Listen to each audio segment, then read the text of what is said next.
The emergency session of the Galactic Council convened within hours of Captain Hayes's report, and representatives from 47 species filled the grand chamber, and their various forms created a display of biological diversity that was almost overwhelming. And at the center of the circular room, a holographic projection displayed the grainy image of the endless voyage that looked like a ghost from an impossible past.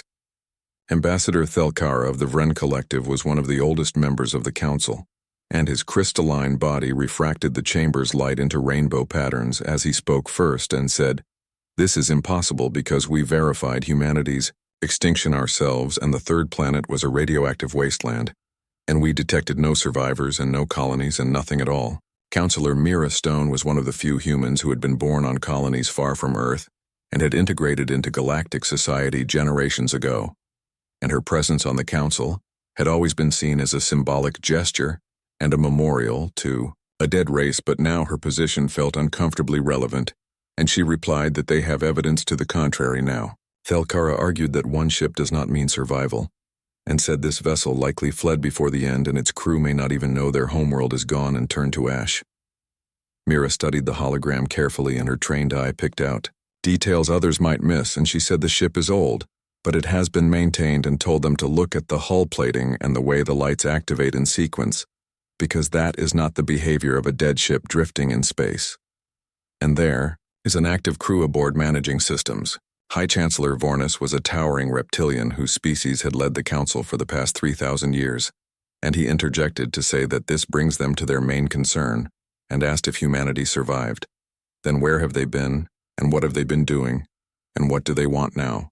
The question hung in the air like a sharp blade, and everyone present knew humanity's reputation because before their silence, they had been expanding at an alarming rate and colonizing hostile worlds with a determination that bordered on madness, and they had been warriors and explorers and inventors who refused to accept any limitations on what they could achieve.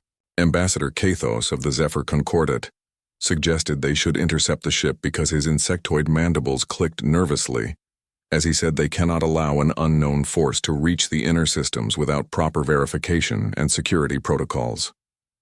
Mira challenged him and asked under what authority they would do this, because the humans have not committed any crimes, and they are simply going home to their ancestral planet. Thelkara pointed out that they are going to a dead world, and said the council should at least warn them about the radiation and the destruction that awaits them there. Vornis raised a clawed hand for silence and said that Captain Hayes's ship is too slow to catch them, and they will dispatch a fleet to Sol, not to intercept but to observe and monitor. And if humanity has truly returned, then they must know their intentions and capabilities. He turned his massive head toward Mira and said that Counselor Stone would accompany the fleet, because if these are her people, then perhaps she can establish dialogue and communication where others might fail.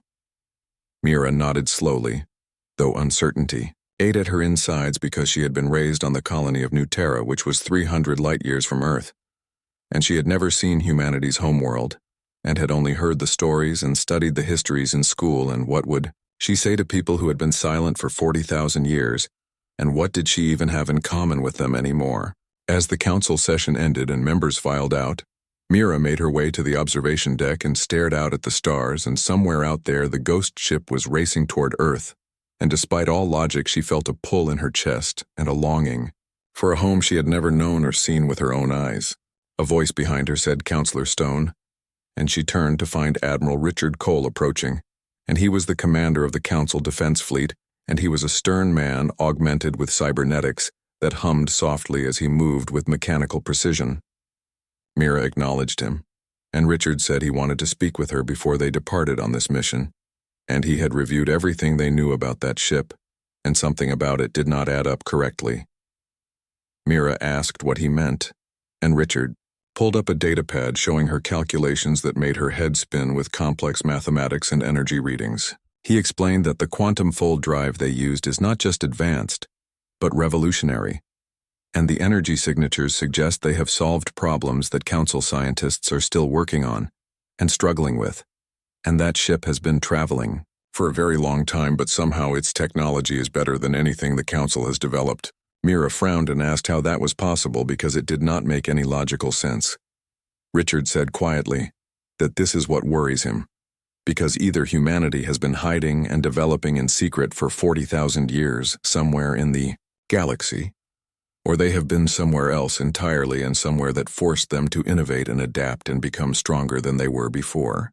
The implications settled over Mira like a cold blanket, and she realized that if humanity had survived by fleeing into the unknown, then what had they encountered out there in the deep dark, and what had they become during their long absence? Richard asked when the fleet would depart, and Mira said within the hour, and then Richard's expression softened slightly, and he said that whatever they find at Earth, she should remember that she is one of them now, and her loyalty is to the Council and not to some ancient genetic connection. Mira watched him leave, and his words echoed in her mind like a warning bell. But as she stared out at the stars once more, she could not help but wonder if Richard was right to question where her loyalty truly lay. Because somewhere deep inside, a part of her was hoping that humanity had survived, and that her people had found a way to endure and thrive, even if that survival had come at a terrible cost that nobody could yet imagine or understand fully. The Council fleet assembled quickly and consisted of 12 warships and support vessels, and they were the finest ships the Council had, and they represented the combined military might of dozens of species working together. Mira boarded the flagship and found her quarters, which were comfortable but sparse, and she sat on the edge of the bed and held a small data chip that contained everything known about Earth and humanity before the silence. She activated a holographic display and watched images of Earth from 40,000 years ago, and saw gleaming cities and green forests and blue oceans and billions of people living their lives. And then she saw the missiles launch, and the explosions bloom like deadly flowers. The cities turned to ash and rubble. The Council observers had recorded everything from orbit, and their reports were clinical and cold as they documented the end of a civilization, and Mira felt tears on her cheeks as she watched her ancestral home destroy itself. But now someone was going back, and someone had survived, and someone was saying that home still existed somehow, and Mira needed to know the truth about what really happened and whether humanity deserved another chance. The fleet engaged their drives and jumped towards Sol, and the journey would take them several days even at maximum speed, and during that time Mira studied and prepared and tried to imagine what she would say when she finally met these mysterious humans who had been silent for so long. She wondered if they would see her as one of them, or as a traitor who had lived comfortably under Council protection while they suffered whatever trials they had endured, and she wondered if there could be any bridge between the humans of the Council and the humans of the endless voyage. Admiral Cole visited her once during the journey and brought her reports about increased military readiness throughout Council space, and said that some species were afraid of what humanity's return might mean and were preparing for the worst possible outcome. Mira asked what the worst outcome would be, and Cole said simply that it would be war between humanity and the Council, and a conflict that could tear the galaxy apart, because neither side would have the strength to defeat the other quickly, and it would be a long, grinding struggle that would consume countless lives. She asked if he thought war was inevitable, and Cole was silent for a long moment before saying that it depended entirely on what they found at Earth and what humanity wanted from their return to the galaxy, and whether both sides could find common ground despite 40,000 years of separation and different experiences. The Council fleet emerged from quantum space at the edge of the Sol system, and what they found defied every expectation and every prediction that their scientists had made, because Earth was not dead at all. Admiral Cole stared at the viewscreen in stunned silence, and the planet below was blue and green, and clouds swirled across its surface in familiar patterns, and continents that matched ancient records were clearly visible, and the night side glowed with the lights of cities and civilization. Lieutenant Kyle Morris was working the sensor station, and his hands trembled as he reported that scans confirmed breathable atmosphere and stable ecosystems and extensive infrastructure covering most of the major landmasses. And he said, "Admiral, I am detecting energy signatures consistent with a Type 2 civilization on the Kardashev scale, and this is far beyond what humanity was capable of before their silence." Mira Stone stood beside the Admiral, and her eyes were fixed on the planet that was supposed to be her ancestral home, and she asked how many people live there now. Kyle checked his readouts twice before answering because he could not believe what he was seeing, and said approximately 12 billion, and sir, there are also orbital installations and defense platforms and hundreds of ships and big ones. and they are powering up weapons right now. Before Cole could respond, every screen in the fleet lit up with the same transmission, and a woman's face appeared, and she was middle-aged with steel-gray hair and eyes that held the weight of centuries, and she wore a simple uniform with no insignia. But something in her bearing commanded absolute authority. The woman said, "I am Director Helen Cross of the United Human Sovereignty, and we have been expecting you, Galactic Council, and welcome to Earth."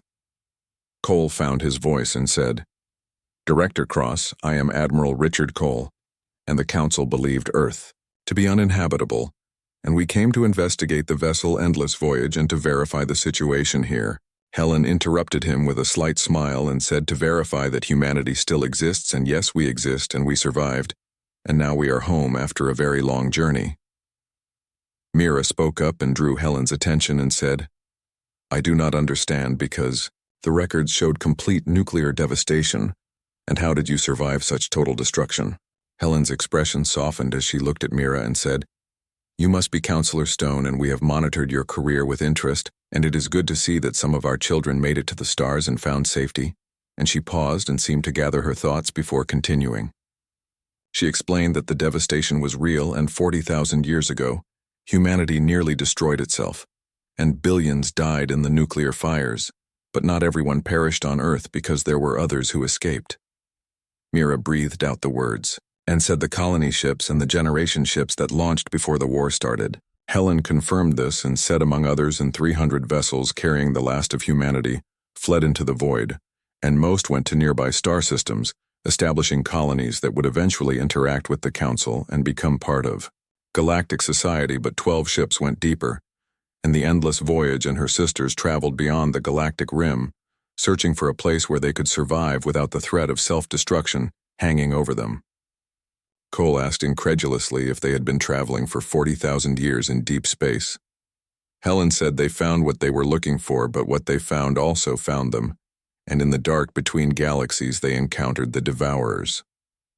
The name sent a chill through everyone on the bridge because the Devourers were legend, and a story that older races whispered about, and they were supposed to be machines that consumed entire worlds, leaving nothing but empty husks, and they had supposedly been extinct for 1,000,000 years. Helen continued and said they are real, and they are still very much active beyond the rim, and we spent 35,000 years fighting them and running from them and learning from them, and we lost ships and planets and entire generations, but we survived, and we adapted, and we became stronger. Kyle's sensor board erupted with alerts, and he said, "Admiral, I am detecting massive energy buildups across the system, and there are stations hidden in the asteroid belt and weapons platforms in orbit around Jupiter, and something very big near the sun." Helen's image did not waver, and she said, "Yes, Lieutenant, and we have had 5,000 years to rebuild Earth since we drove the Devourers back and reclaimed our homeworld, and we have fortified every planet and every moon and every rock in this system because we will never be helpless again." Mira said carefully that Director Cross the Council wants only to understand, and we thought you were gone, and your return changes everything. But we come in peace. Helen repeated the word peace, and there was something sad in her voice, and she said, "We remember when the Council first found us 42,000 years ago, and you studied us and cataloged us and told us we were too dangerous to be trusted with advanced technology, and you placed observers in our system and waited to see if we would destroy ourselves, and when we did, you left us to die." Cole protested and said that is not fair because the Council has protocols and we could not interfere with internal conflicts of developing species. Helen countered and said, "Yet when the Devourers came, you could have warned us because your ancestors knew they were out there, but you kept that knowledge to yourselves, hoping the darkness beyond would remain dark." And she leaned forward with her eyes blazing and said, "We paid for that silence in blood, and trillions died because you were afraid of us and afraid of what we might become." The bridge was silent, and Mira felt the weight of accusation, even though she had been born long after those events happened. Cole finally asked, "What do you want from us now?" Helen's expression became unreadable, and she said, "We want what we have. Always wanted, Admiral, and to be left alone and to live free and to protect ourselves, and the Endless Voyage returned because we needed to reclaim Earth and to restore what was lost. And now that is done, and we have no interest in joining your Council or following your rules, and Sol is human territory and we will defend it." Cole's hand moved toward the comm panel, and he said, "You are claiming sovereignty over the entire system, and the Council will not accept that easily. Helen said simply, "Then the Council will have a problem because we are not asking for permission from anyone." Before anyone could respond, new contacts appeared on the sensors and dozens of ships, each one massive and bristling with weapons, emerged from quantum space around the Council fleet, and they made no aggressive moves, but their presence was message enough. Helen's image expanded, showing her standing in what appeared to be a command center, filled with activity. And behind her, Mira could see people of all ages working at consoles, coordinating with a precision that spoke of long practice and discipline. Helen said, "You have 48 hours to leave Sol, and after that we will consider your presence an act of invasion, and take this message back to your Council, that humanity is no longer silent, and we are no longer alone, and we are no longer afraid. And if the Devourers come for the galaxy, you will need us, but until then, stay out of our way." The transmission ended, leaving the Council fleet surrounded by ghost ships that had traveled further than any of them could imagine, and crewed by people who had survived horrors beyond comprehension. Admiral Cole turned to Mira, and his face was grim, and he asked, "What have we awakened here?" Mira stared at the planet below and at the home she had never known, and felt a strange mixture of pride and fear rising in her chest. She whispered that she did not know, but she thought the galaxy was about to find out very soon. The Council fleet remained at the edge of the system and did not approach closer, because the human ships maintained their positions around them like silent guardians, and Cole ordered his ships to hold position while he contacted Council headquarters.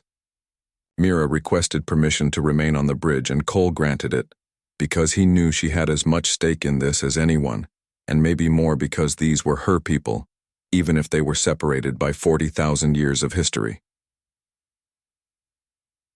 She watched Earth on the view screen and saw clouds moving and oceans shimmering and continents that her ancestors had walked upon, and she wondered what it would be like to stand on that world and breathe its air and feel its gravity. Kyle reported that he was detecting massive data transmissions between the human ships, and they were using encryption that he could not break, and communication protocols that were completely unknown to Council technology.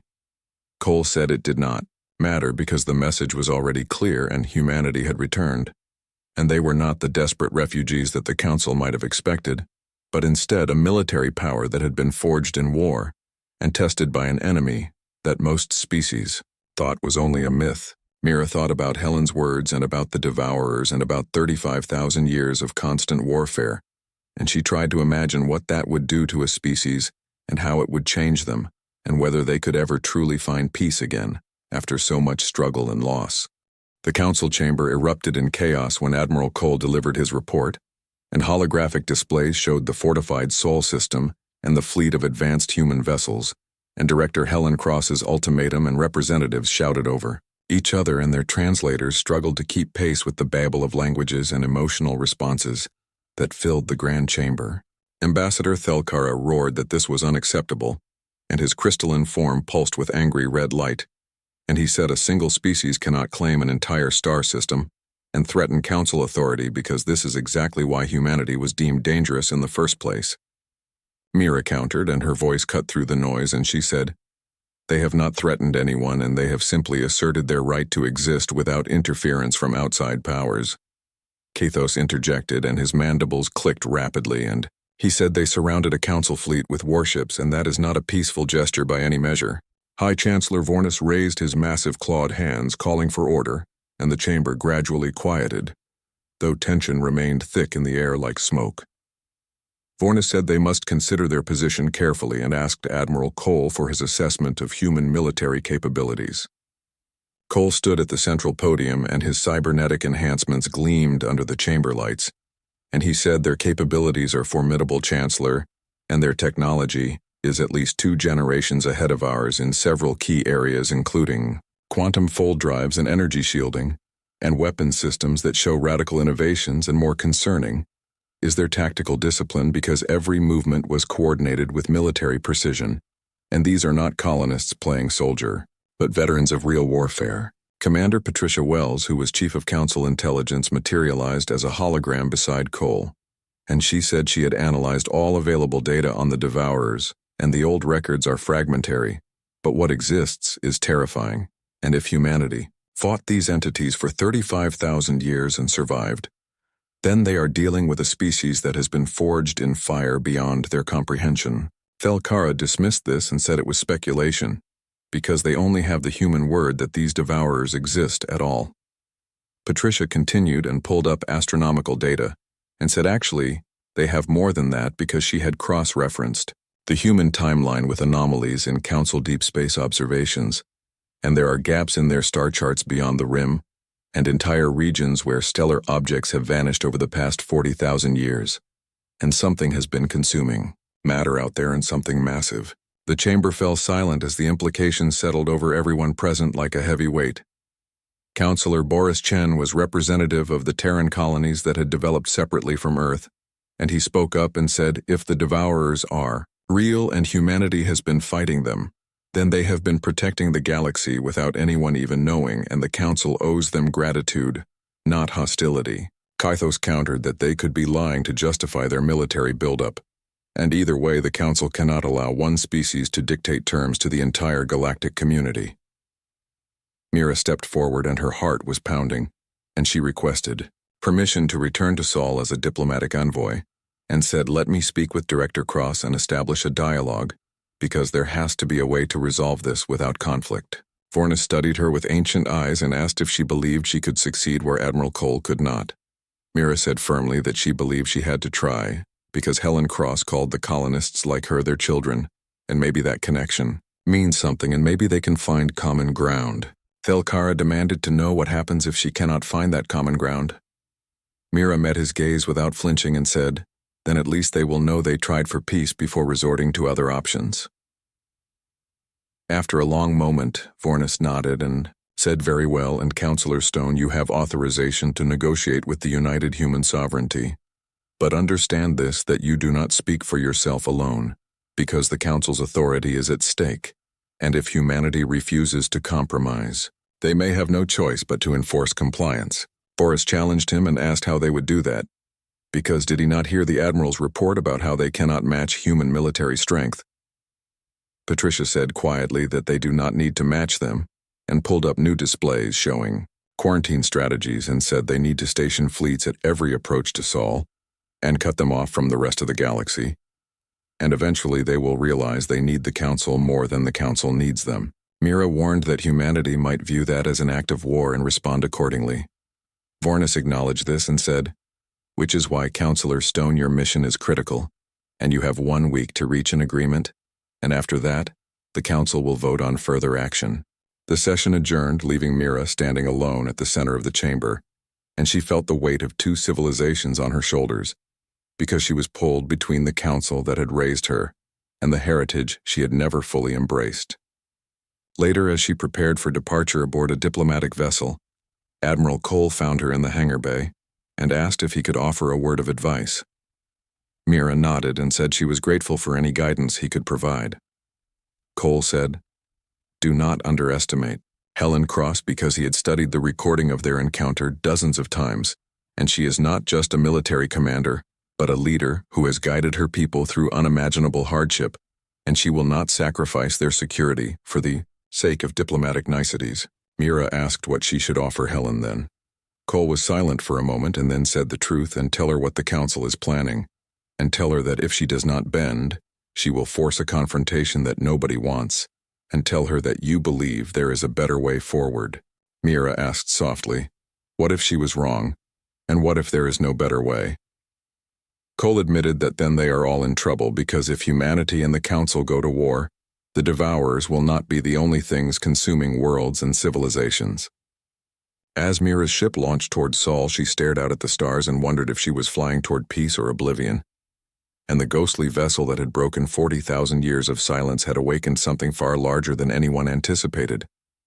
The diplomatic shuttle was small and fast and designed to show that she came alone without military escort or hidden agendas, and as she crossed into Council space heading toward Sol, she felt her stomach twist with nervous energy. She spent the journey reviewing everything she knew about old Earth and about the colony programs, and about the wars that had consumed humanity before the silence, and she tried to imagine what 35,000 years of warfare would do to a people.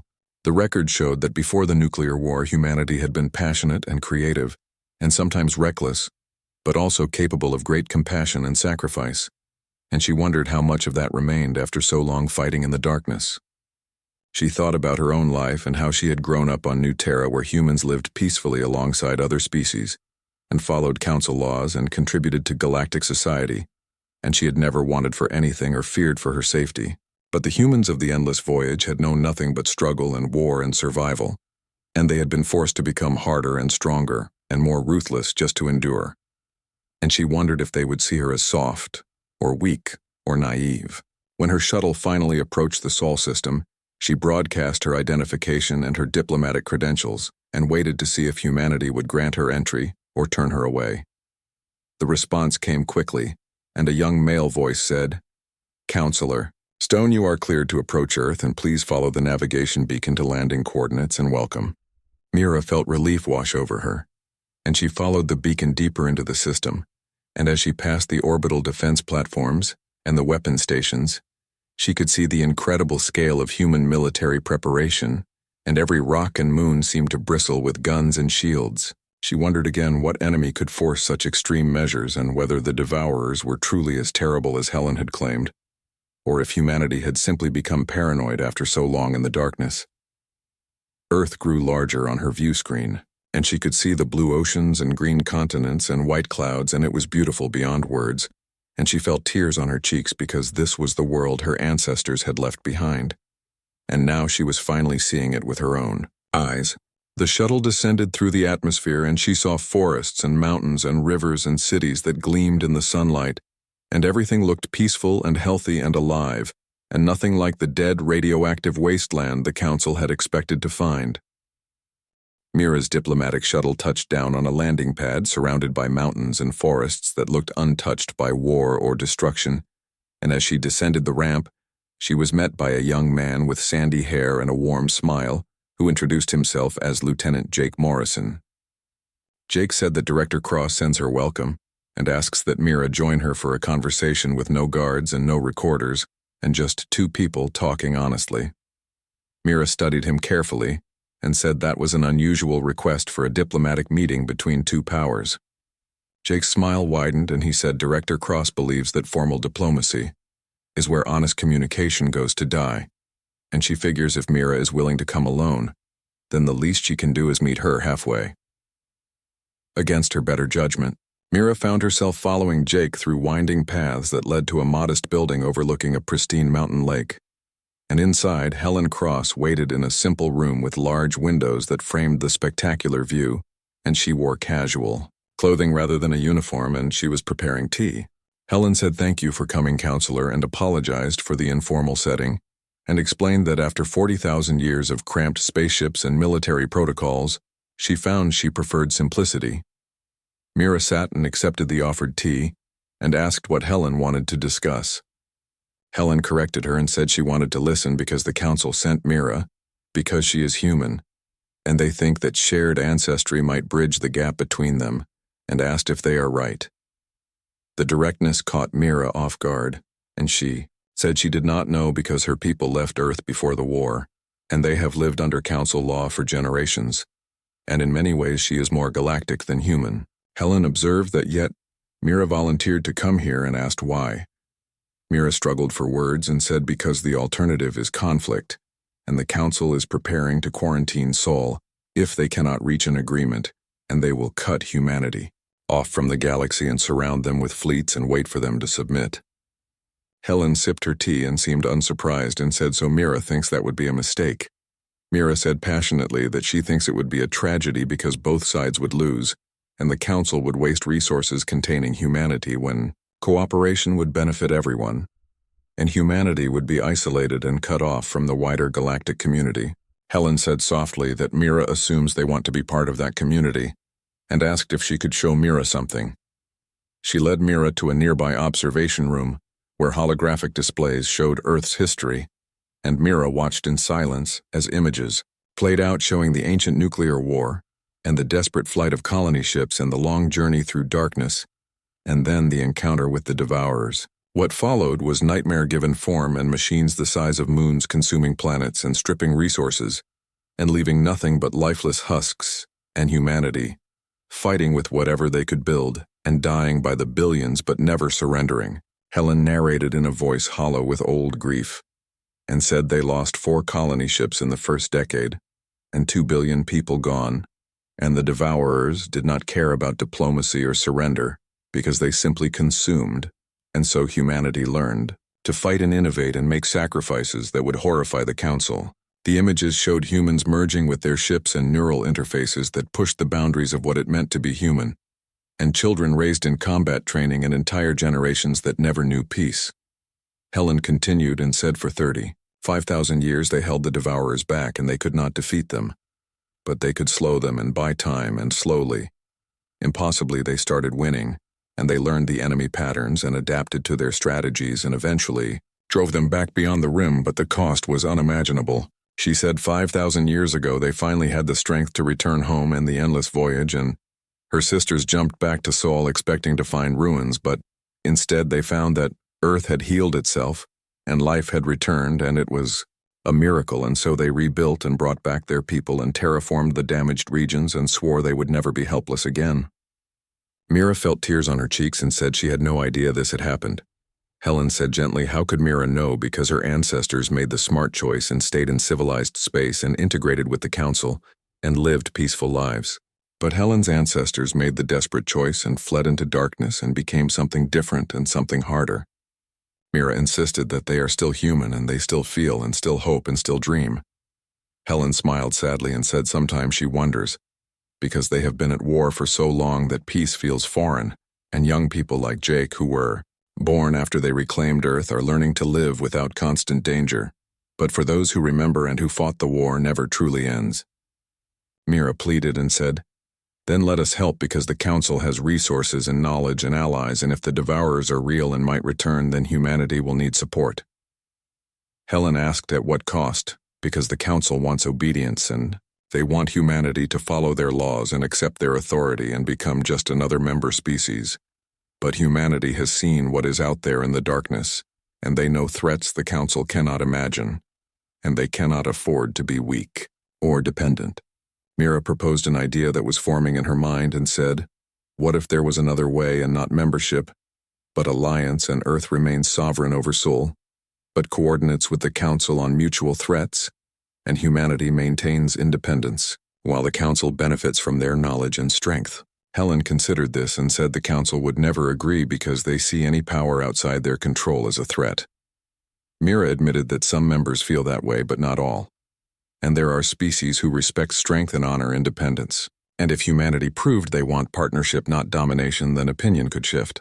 Helen asked how they would prove that. Mira took a deep breath, knowing she was about to cross a line, and said, share information about the devourers and not weapons or tactical data, but just proof they exist and knowledge of their patterns, and let the Council see that humanity is warning them of a common enemy, not threatening them. Helen said carefully, that is a significant gesture, and asked what the Council would offer in return. Mira said, recognition of Sol as sovereign human territory, and an end to quarantine discussions, and her personal pledge to advocate for a formal alliance treaty. Helen studied Mira for a long moment and then called out for Commander Nathan Ford to join them. An older man entered, and his hair was silver, and his face was lined with old scars, and he moved with the careful precision of someone accustomed to enhanced gravity. Helen introduced him and said, Nathan commanded the defense of their 3rd colony fleet, and he fought the devourers for 15,000 years before they drove them back. And she explained that Mira proposes an information exchange where humanity shares what they know about the devourers in return for political recognition. Nathan's eyes were hard as he studied Mira and asked, what happens when the Council decides their information is valuable enough to take by force? Mira said firmly that then humanity will defend itself, because she has seen their capabilities, and the Council knows any attempt at conquest would be catastrophic. But right now humanity is an unknown threat, and she said, give them a reason to see you as an ally instead. Helen said Nathan makes a fair point, and they always knew they would have to rejoin the galactic community eventually. And the question was how and when, and maybe this is their opportunity. Nathan was silent for a long time, and then nodded slowly, and said on one condition, that any alliance includes mutual defense, and if the devourers come back, the Council commits to fighting alongside humanity. Mira cautioned that she cannot promise that without Council approval, but she will push for it and ask them to give her something to take back and something that proves humanity is offering partnership, and she will do everything in her power to make this work. Helen and Nathan exchanged glances, and an entire conversation passed between them in silence, and finally Helen nodded.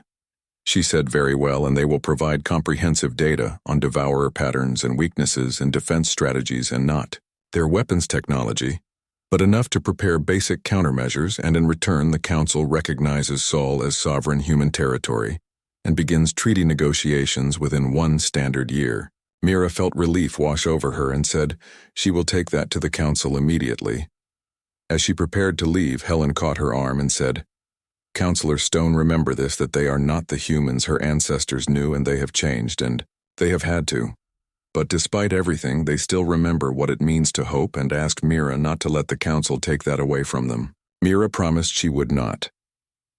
The Council session 3 weeks later was tense but ultimately successful, and the data humanity provided was authentic and terrifying, showing a threat that made even the most skeptical members reconsider their positions. And when the vote came for recognizing Sol's sovereignty and beginning alliance negotiations, it passed with a significant majority. High Chancellor Vornis addressed the chamber after the vote and said, "Today, the Council takes its first steps toward partnership with a rediscovered branch of humanity, and let history record that they chose dialogue over dominance and cooperation over conquests."